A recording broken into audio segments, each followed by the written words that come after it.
I never imagined that something as small and ordinary as a slice of cake could unravel my entire life. At 67 years old, I believed I had already endured life's greatest trials.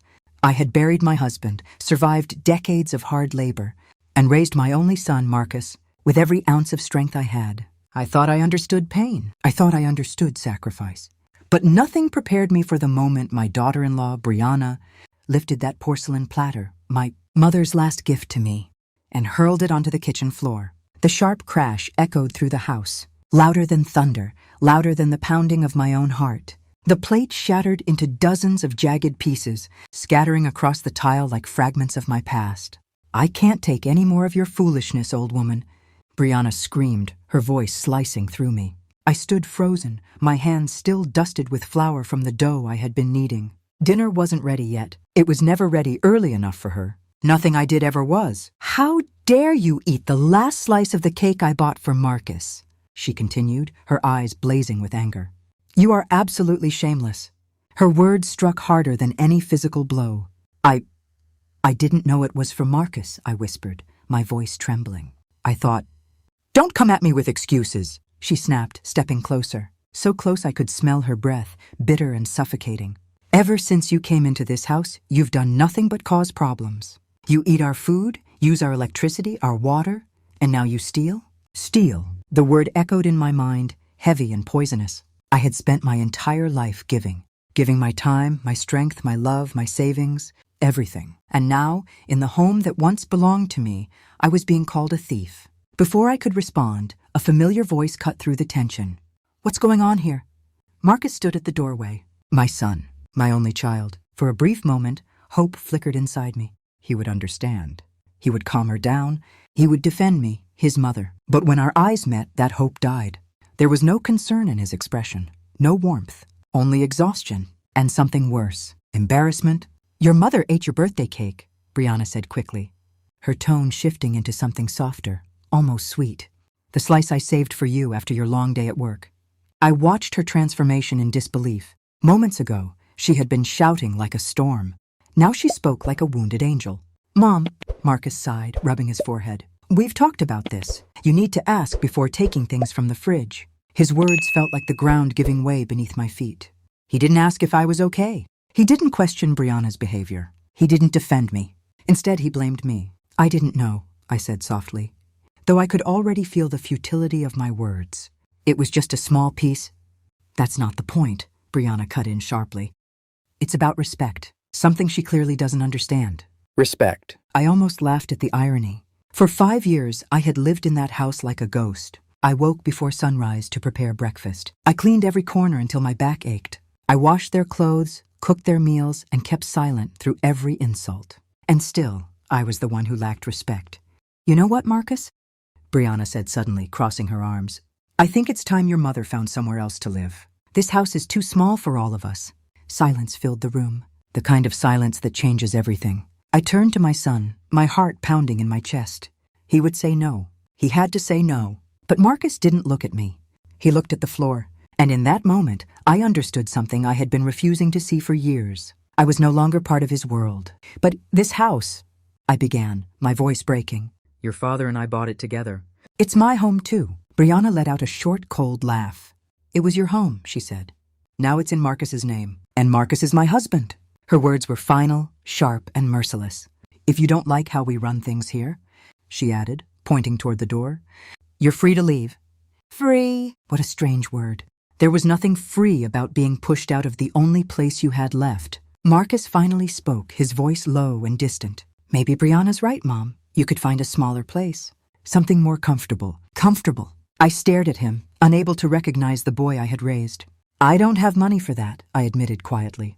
Brianna shrugged. "Then maybe it's time you got a job. Plenty of people your age still work." A job at 67.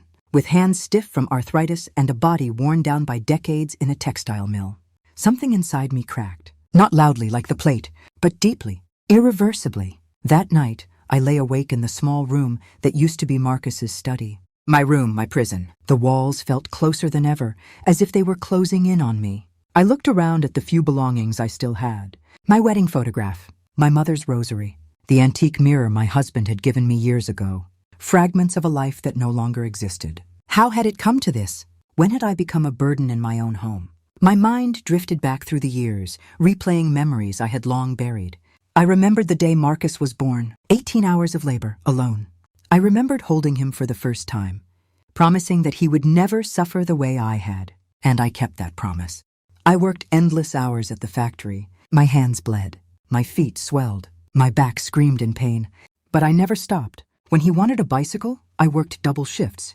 When he wanted new shoes, I sold my jewelry. When he dreamed of college, I refinanced my home. Everything I had, I gave to him, and I never once regretted it. Until now, because somewhere along the way, my love had turned into something else. An expectation, an obligation, a debt he no longer felt he owed. The next morning, Brianna entered my room with a folder in her hand and a smile that made my stomach tighten. "Good morning," she said sweetly. "We need to talk." Marcus stood behind her, silent as always. They handed me the papers. "Legal documents. Cold, official, final. We're giving you 1 month to leave," Brianna explained. "These are just formalities, to protect everyone." I couldn't read them properly without my glasses, but I didn't need to. I already understood. They wanted me gone. And they wanted to make sure I would never come back. "If you sign," Marcus added quietly, "we'll let everything go. No debts, no issues." Debts. The word burned. After everything I had given them, they spoke as if I owed them something. "And if I don't?" I asked. Marcus hesitated. Brianna answered. "Then we take legal action." I looked at my son. My heart begged him to stop this, to say something, anything, but he didn't. So I picked up the pen, and I signed. Not because I agreed, not because I had no choice, but because in that moment, something inside me changed. For the first time in years, I stopped hoping. And that was the beginning of my freedom.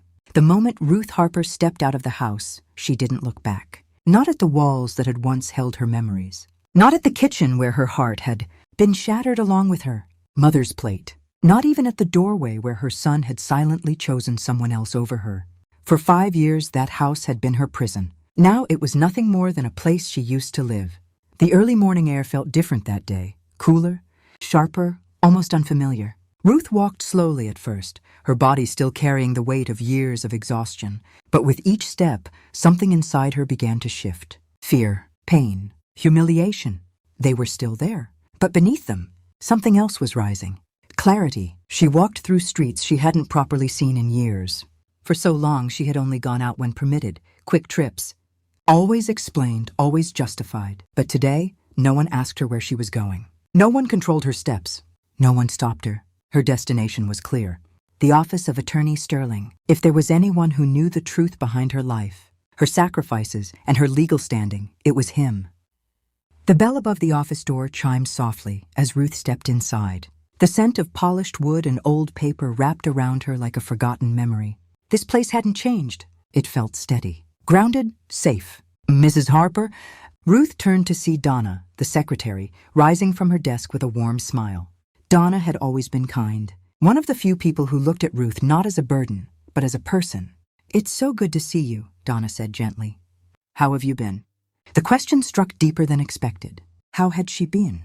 Silenced, humiliated, erased. But Ruth simply nodded. "I'm all right," she replied softly. "Is he available?" Donna studied her face for a moment, long enough to notice something wasn't right. "He'll see you immediately," she said, her voice lowering with quiet concern. Moments later, Ruth found herself seated across from Attorney Sterling, the man who had once helped her husband draft their will, the man who had overseen the sale of her home, the man who knew everything. "Ruth," he said, his voice serious as he leaned forward. "What happened?" She didn't answer. Instead, she slowly reached into her purse and placed the documents on his desk. The same papers she had signed without reading. The same papers that had ended her place in her own family. Sterling adjusted his glasses and began reading. At first, his expression remained neutral. Then, it changed. His brow tightened. His jaw stiffened. By the time he reached the last page, the room had gone completely silent. "Ruth," he said slowly, looking up at her. "Do you understand what you signed?" Her hands tightened in her lap. "They said it was just a formality," she whispered. "To make things easier." Sterling leaned back in his chair, exhaling heavily. "No," he said firmly. "This is not a formality." He tapped the papers. "This is a full legal waiver. You didn't just agree to leave the house." He paused. You gave up every possible claim to it, permanently. Ruth felt the words settle into her chest like stones. I thought, she began, but her voice faded. Sterling continued, his tone now sharper. And that's not all. This section here, he pointed to a paragraph, states that you are leaving voluntarily and that you acknowledge no coercion, no pressure. Her heart sank. They forced me, she said quietly. They said if I didn't sign, they'd take me to court. Sterling's eyes darkened. That matters, he said. A lot. For the first time since she walked into the office, something shifted inside Ruth. A small flicker. Hope. Tell me everything, Sterling said. And so she did. For the next hour, Ruth spoke. She spoke about the years of sacrifice, about selling her home, about giving Marcus money for his wedding, his house, Brianna's failed business. She spoke about waking up at 5 every morning to cook and clean, about being treated like a servant, about being told when she could shower, when she could sit, when she could exist. And finally, she spoke about the cake, the accusation, the humiliation, the moment her own son chose silence. Sterling listened without interrupting, but with every word his expression grew colder, more focused, more determined. When she finished, the room was quiet again. But this time it wasn't empty silence, it was building.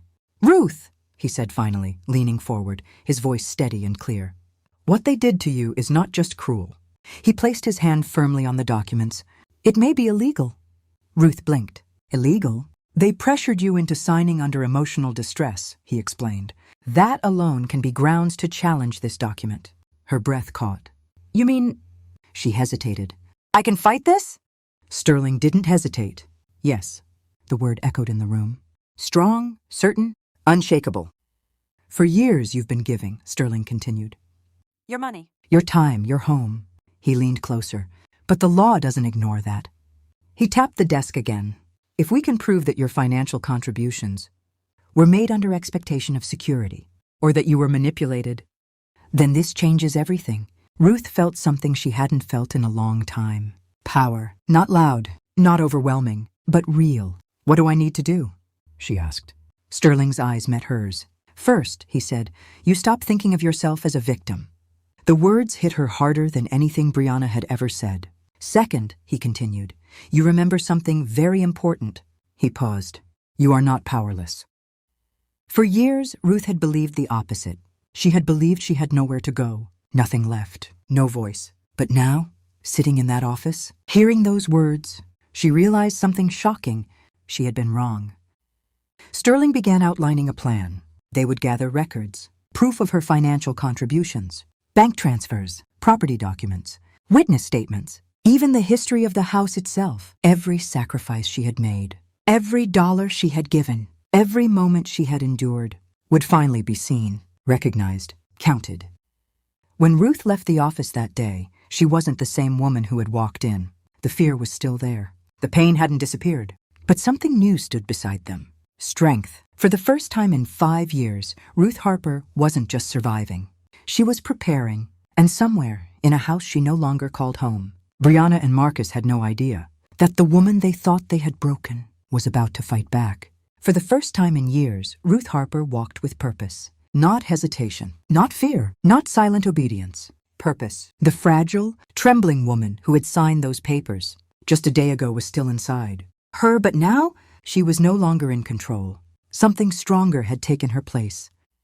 The following days became a whirlwind of memories, documents, and painful truths.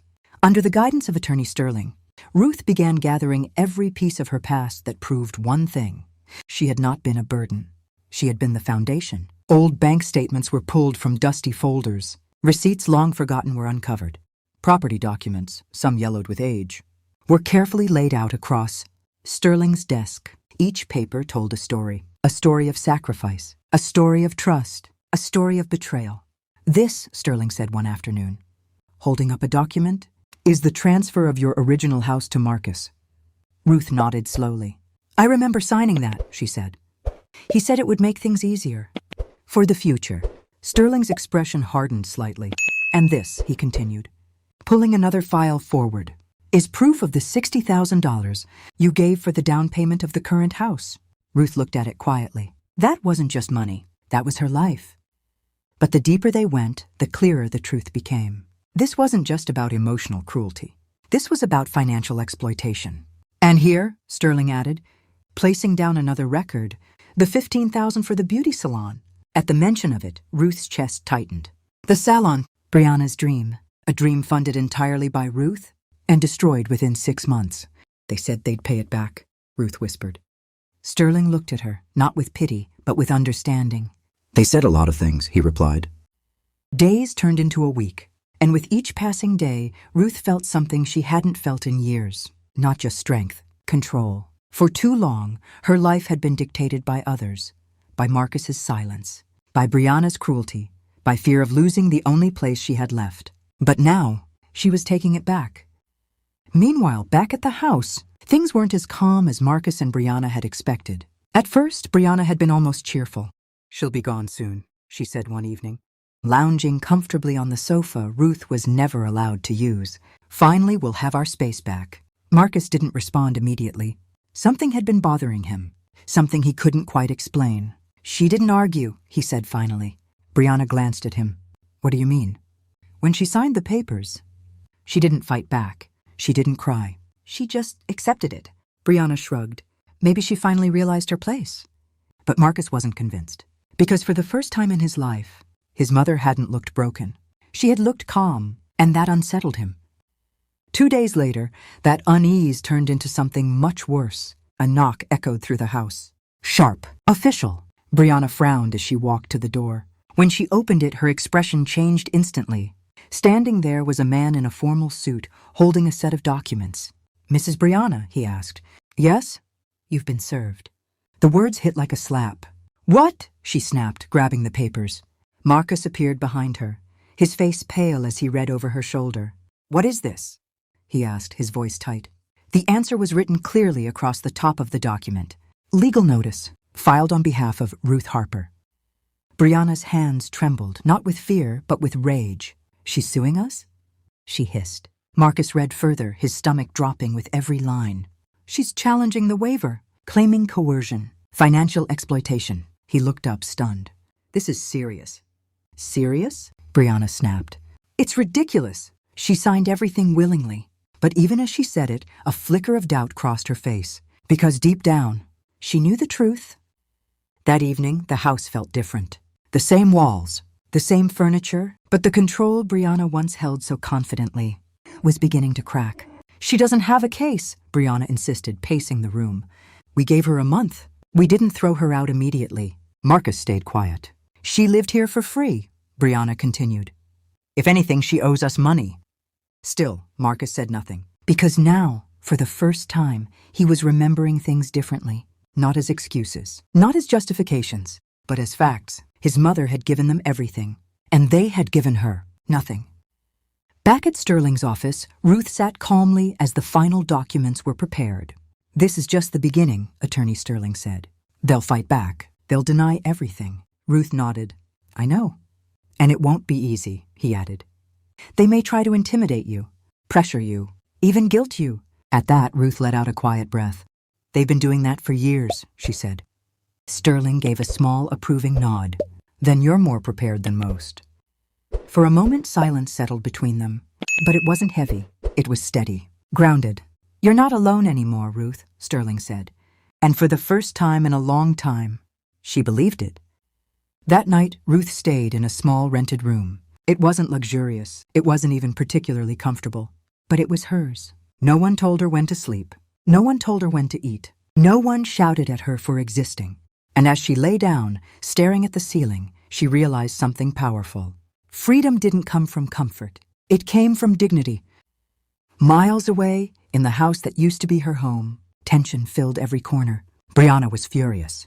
Marcus was silent. And the illusion they had built, the illusion that Ruth was weak, dependent and powerless, was beginning to fall apart. Because the woman they had underestimated, the woman they had humiliated, the woman they had tried to erase, was no longer the same. And this time, she wasn't going to stay quiet.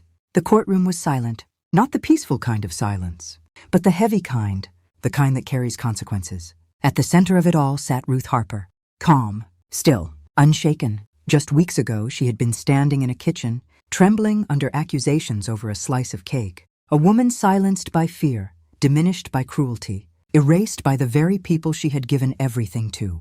But today, she wasn't that woman anymore. Across the room sat Brianna, her posture rigid, her jaw tight with frustration. The confidence she once wore so easily had cracked. Beside her, Marcus looked different, not angry, not defensive, just tired, and for the first time, uncertain. This court will now hear the case of Ruth Harper versus Marcus Harper and Brianna Harper. The judge's voice echoed through the room, and just like that, the truth began. Attorney Sterling stood, composed and focused. "Your Honor," he began, "this is not simply a case about property." He paused, letting the weight of his words settle. "This is a case about exploitation, about trust, and about what happens when that trust is deliberately abused." He turned slightly, gesturing toward Ruth. "My client spent her entire life building a future, not for herself, but for her son. She gave him everything: financial support, housing, stability." He began laying out the evidence. The $60,000 for the house, the $15,000 for the failed business, the retirement funds used for their wedding. Each figure wasn't just a number. It was a piece of her life, a sacrifice, a choice made out of love. "And what did she receive in return?" Sterling continued, his voice sharpening. "Humiliation, control, emotional coercion." He held up the waiver documents.